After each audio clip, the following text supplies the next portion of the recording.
Right. So, hey, everybody, welcome back. And today we're going deep, diving deep, I should say, into something I think is really, really interesting. Mm-hmm. And that is how Indian English literature can help shape the future of India. Yeah. Now, specifically, we're going to be looking at this idea of Viksit Bharat at 2047, which is, India's vision for itself in the coming years. Right. And get this, we're looking at this through an academic paper. Right. Yeah, it sound a little bit unusual to be, connecting literature with nation building. Yeah. But that's precisely what Dr. Jaswant Rathod is arguing in this paper. Interesting. He believes that Indian English literature has a very, very unique role to play in bringing this vision to life. So it's not just like novels and poems for entertainment, but like actual tools to build a nation. That's exactly right. Yeah.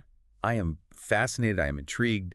What makes this type of literature so special for this task? Well, one of the key things that Dr. Rathod points out is this idea of decolonizing the narrative. Indian English literature is moving away from just copying Western styles and themes.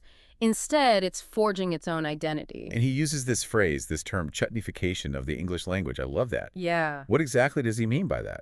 Well, think of it like this. Imagine taking the English language and just sprinkling in words from Hindi, Urdu, Tamil, Right. all of these really vibrant Indian languages. Yeah. It creates a flavor that's both familiar and totally new. So you're saying it's not just like translating Indian stories into English, but actually creating this new kind of English infused with like the essence of Indian culture. Exactly. Yeah, and this chutnification, it's a sign of something bigger. Yeah. It shows how Indian English literature is breaking free from Western influence and really embracing its own unique voice. Yeah. And that's crucial for building a sense of national identity. So I see how that connects to like Viksit Bharat. But how can stories, even if they're, written in this chutnified English, how can they contribute to a nation's development? Yeah, well, Dr. Rathod argues that writers are drawing inspiration from India's incredibly rich past, right? Yeah. Myths, legends, epics like the Ramayana and the Mahabharata. Yeah. And they're using them to craft stories that really resonate with modern day India. Right. Think of it like taking these ancient blueprints, right, and then adapting them to build something relevant for today. So they're taking these classic stories and giving them a modern twist. Yeah. Yeah. Does he mention any authors who are doing that? He does. He highlights authors like Kavita Kane and Kral Dasgupta, who've reinterpreted, traditional figures like Sati in ways that really challenge the usual interpretations, right? Right. They're breathing new life into these old stories and making us rethink our understanding of them. It makes you wonder if these ancient stories hold, like, the keys to understanding modern India's challenges and aspirations. Yeah. Yeah. It's like they contain a wisdom that's still relevant. That's a great point. Waiting to be unlocked. Yeah, yeah. That's exactly what Dr. Rathod's getting at. Yeah. He argues that by reimagining these traditional narratives, authors can actually help foster a sense of national unity and a pride in India's diverse cultural heritage. Yeah, it's like these stories provide like a common thread connecting people across different regions and languages, even generations, right? Exactly, exactly. They act as a bridge Yeah. between the past and the present and help create this shared sense of identity. Okay, I'm really starting to see how powerful this idea is. So it's not just about like decolonizing the language, but also about like reimagining these stories themselves to build that sense of national identity. Right. But Dr. Rathod doesn't just stop there, does he? No, he doesn't. He talks about how this literature can actually impact the world beyond India, too. Yeah, he emphasizes the global reach of Indian English literature, especially through what we call diasporic writing. Diasporic writing? Yeah. What does that mean? Well, it refers to writing by authors who are part of the Indian diaspora, those who live outside of India but still carry their heritage with them. Right. And their stories act as this bridge between cultures, sharing the experiences of Indians abroad with the rest of the world. So someone in, let's say, America or the UK could pick up a novel by an Indian author and get a glimpse into the lives and experiences of Indians living in those places. Exactly. It's like a window into a different culture. And Dr. Rathod argues that kind of cultural exchange is really essential for breaking down stereotypes Right. and fostering understanding between different communities. Yeah. It's about showcasing the diversity of the Indian experience, not just within India itself, but Right. around the world. Wow. I never even thought about it that way. Yeah. So Indian English literature isn't just confined to India's borders. No. It's reaching out to the world, building bridges, sharing this unique perspective. Absolutely. This is way more than just words on a page, isn't it? You're absolutely right. Yeah. Dr. Rathod sees Indian English literature as this powerful force Yeah. for promoting positive values, peace and humanity on a global scale. It's all starting to sound really inspiring, but how does he envision this actually happening in practice? Yeah. What specific things does he think this literature can do to achieve these goals? Well, one of the things he advocates for is a shift away from what he calls imported Western ideologies. Okay. He argues that too often Indian writers have focused on themes like existentialism, Right. which originated in the West and might not resonate as strongly with Indian readers. So instead of borrowing ideas from other places, we should look inward to our own traditions and values Exactly. to find inspiration for the stories. Yeah. That's right. Yeah, he encourages writers to focus on stories that are motivational and inspiring, stories that uplift and empower, Right. especially for Indian youth. Yeah. He sees a need for narratives that showcase the best of what India has to offer, right? Yeah. Stories that instill a sense of pride and purpose in the next generation. Right. Yeah. I like that. It's Yeah. like he's saying, let's tell stories that inspire and uplift, Yeah. stories that show the world what India is truly capable of. Right, and he doesn't stop at just inspiration, Right.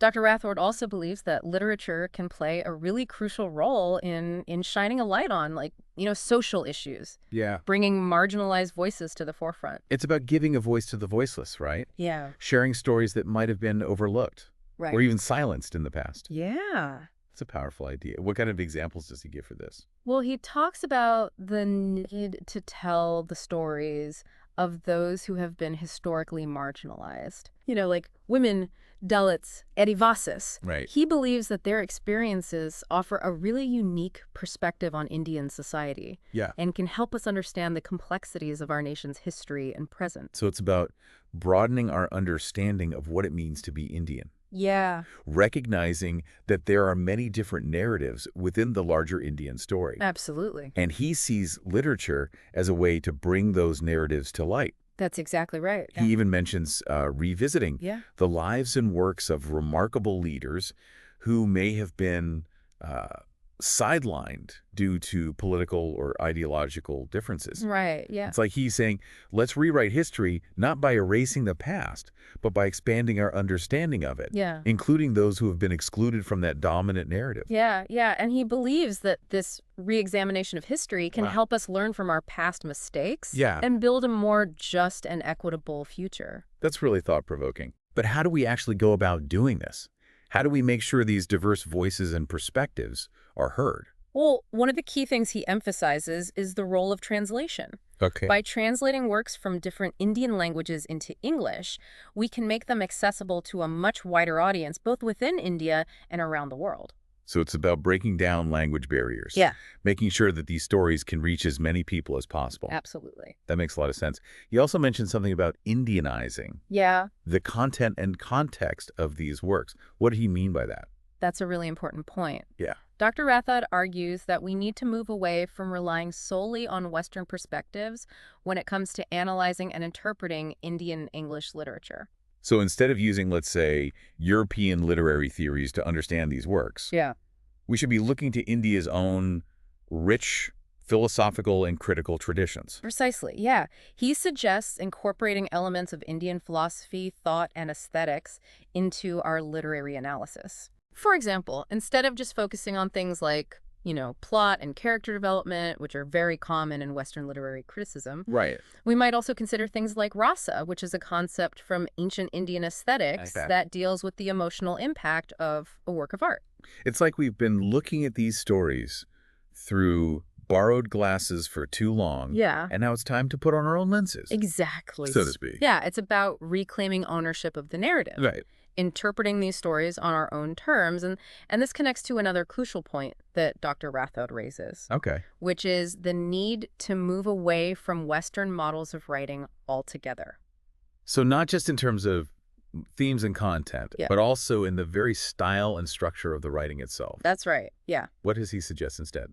Well, he calls for a departure from Western conventions, Okay. encouraging authors to experiment with more what he calls native styles of narration and language. He argues that there are many rich and vibrant storytelling traditions within India Yeah. that have been overlooked or marginalized. So he's not just talking about incorporating Indian words and phrases into English writing, but Yeah.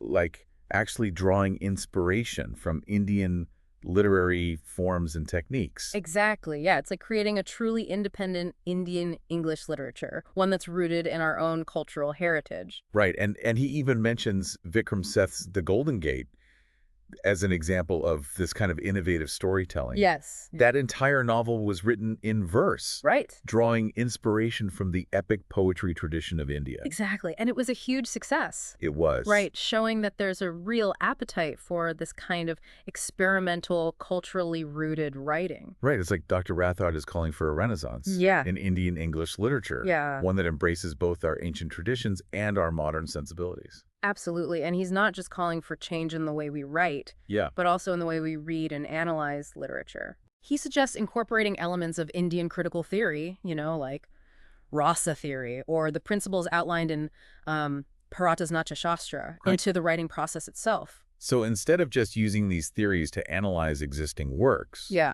we should be actively using them to shape the way stories are told. precisely. Yeah. That's a really fascinating idea. I'm starting to see how all these different pieces fit together.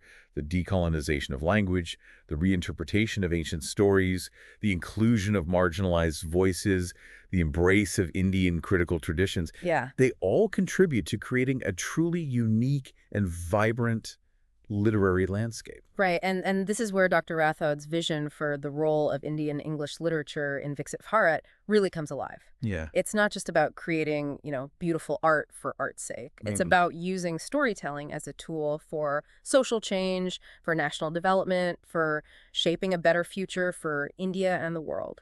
It's about using stories to inspire, to educate, to empower, to connect, to heal. But how does he see this vision actually playing out in the real world? What are the practical implications of all this? Well, one of the key areas he focuses on is education. Okay. He believes that Indian English literature should be an integral part of the curriculum at all levels, from primary school to university. So instead of just focusing on Western literature, Yeah. we should be exposing students to the rich and diverse world of Indian English writing. Absolutely. It's about giving them a sense of pride in their own literary heritage Right. and helping them develop a deeper understanding of their own culture. Right. And he also sees a crucial role for institutions like libraries and cultural centers Yeah, in promoting and supporting Indian English literature. that's right. Yeah. He believes that these institutions should be actively involved in organizing, literary events, workshops, and reading groups, Yeah. creating spaces where people can come together Right. to share their love of literature Yeah. and engage in, meaningful discussions. It's about creating a community around literature. Yeah. Fostering that sense of shared ownership and appreciation. Right. It's like he's saying, let's make literature a part of everyday life, Mm-hmm. not just something we study in school or read in our spare time. Exactly. And he doesn't just stop at the domestic level. No. Dr. Rathod also believes that India should be actively promoting Indian English literature on the global stage. That's right. Yeah. So it's about showcasing the best of what India has to offer to the rest of the world. Yeah. Letting them see the creativity, the depth, the diversity Yeah. of our literary tradition. It's about using literature as a form of cultural diplomacy. Exactly. Yeah. He believes that by sharing our stories with the world, Yeah. we can help to break down stereotypes, Right. foster understanding, and build bridges between cultures. It's about showing the world that India is more than just a land of ancient traditions and exotic spices. Yeah. We're also a nation with a vibrant and evolving literary scene, That's right. a place where stories are being told that are relevant and resonant for people all over the world. And he's not just talking about, grand narratives or sweeping epics. Right. He also sees a crucial role for stories that focus on the everyday lives of ordinary people. Stories that capture the nuances of Indian society, Yeah. the joys and struggles, Right. the hopes and dreams of individuals navigating this rapidly changing world. Exactly. Yeah, he sees a need for stories that reflect the lived experiences of people from all walks of life. Right. Stories that can foster empathy and understanding across social divides. It's about showing the world that India, like any other nation, Yeah, is made up of individuals that's right. with unique stories to tell. It's about humanizing the other Yeah, and recognizing our shared humanity. that's right. He even suggests that we can learn valuable lessons from our ancient epics, Yeah, applying their wisdom to modern-day challenges. that's right. Like he mentions how the Mahabharata can teach us about marketing and strategy, Yeah. while the Ramayana offers insights into leadership and governance. Exactly. So these ancient stories aren't just relics of the past. Right. They contain timeless wisdom that can be applied to the challenges we face today. Right. It's like he's saying, let's not just revere these ancient texts. Yeah. Let's actively engage with them, Yeah. extract their timeless wisdom, and apply it to the complexities of modern life. He challenges us to think critically about the way we approach literary criticism, Yeah. to move away from Eurocentric perspectives and embrace a more holistic and culturally sensitive approach. So instead of imposing Western frameworks and interpretations onto Indian English literature, Yeah. we should be developing our own critical tools and methods, Yes. drawing on India's own rich intellectual traditions. Precisely. Yeah, he advocates for a shift in perspective, a decolonization of the mind, so to speak. Right. It's about reclaiming ownership of our own stories, Yeah. interpreting them on our own terms, and celebrating the richness and diversity of Indian English literature in all its glory. It's about recognizing that our stories have the power to shape our understanding of ourselves, our nation, and the world around us. That's right. It's about using those stories to inspire, to challenge, to connect, and to transform. And ultimately, Dr. Rathod's vision for the role of Indian English literature in Viksit Bharat is a call to action. Yeah. He believes that we all have a role to play in bringing this vision to life. It's an invitation to engage with these stories, Yeah. to support Indian writers, to promote Indian English literature both within India and around the world. Absolutely. It's about recognizing the power of stories to shape our world Yeah. and using that power to create a brighter future. That's right.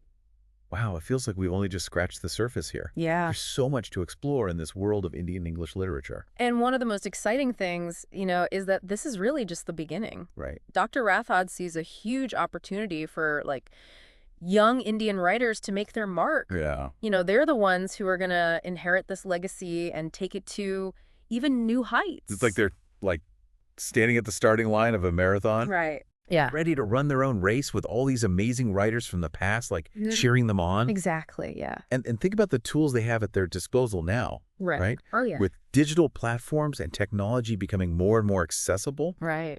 they can connect with readers all over the world. That's right. A young writer, like in a small village, can share their story with someone on the other side of the globe. Absolutely. It's incredible to think about. It is. Someone sitting in their room, writing a story that could potentially touch the lives of people they've never even met. Yeah, It makes the world feel a lot smaller it does. and more connected. Yeah, and Dr. Rathod believes that this digital revolution is really key to bringing Indian English literature to a wider audience. Right. It's not just about writing the stories, it's about making sure those stories are heard. So what does all of this mean for our listeners out there? Yeah. How can they connect with this world of Indian English literature?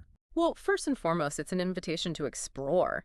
Ah. There are so many incredible authors and books out there waiting to be discovered. Yeah.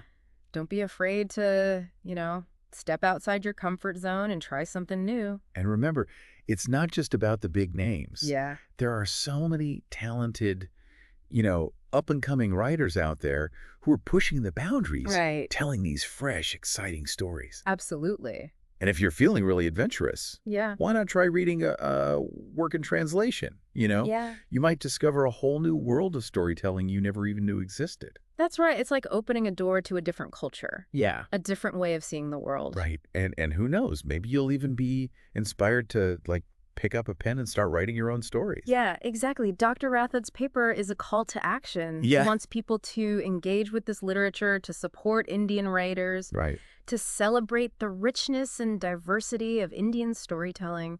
So if you're looking for something new and exciting to read, If you're interested in exploring different cultures and perspectives, if you want to be inspired by stories that are both, deeply rooted in tradition but also boldly innovative, Yeah. then dive into the world of Indian English literature. I won't regret it. And that brings us to the end of our deep dive. I don't know about you, Yeah. but I feel like I've learned so much. Me too. Dr. Rathod's vision is truly inspiring. Yeah, it's more than just words on a page.